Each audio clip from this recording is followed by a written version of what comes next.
তো hello guys, আমি আবার চলে এলাম আমার মিনি ভ্লগ নিয়ে। তো আজকে বিশ্বকর্মা পূজা, তাই আমি বাবার সাথে চলে এলাম দোকানে। তো দোকানে এসে বাবার সাথে আমি অনেক গোছাগাছি করলাম। তারপর দোকানে বসে পড়লাম। আর আমার বাবার দোকানের সামনেই দেখো জেঙ্কিন্স স্কুল। আর আমার বাবা এই সব জিনিসগুলোকে সাজিয়ে সাজিয়ে রাখলো। তারপর বাবা চলে গেল বাজার করতে পুজোর।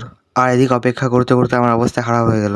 তারপর আমি বাবাকে ফোন করলাম, বাবা বললো যে আমি চলেই এসেছি।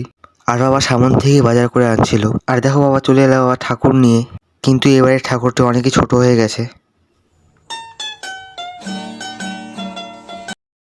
তারপর ঠাকুরের থেকে সেই কাগজটি সরিয়ে দিলাম, দেখো কি সুন্দর লাগছে ঠাকুরটি। আর এগুলো ছিল ঠাকুরের জন্য সব ফলমূল।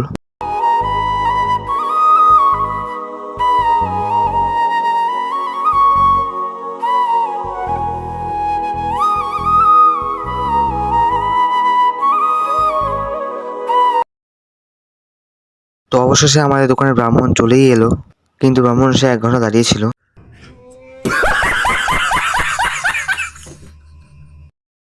তারপর ব্রাহ্মণ ঘট বসালো, আর পুজো শুরু না করে গোছাগাছি শুরু করে দিল।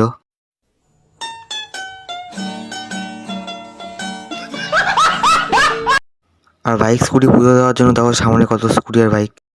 তো অবশেষে পুজো শুরুই হয়ে গেল।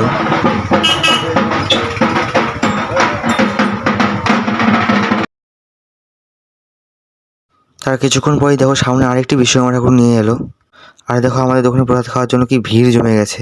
তারপর প্রসাদ দেওয়া শেষ করে বাবা দোকান বন্ধ করলো। তারপরে আমরা রওনা দিলাম বাড়ির দিকে।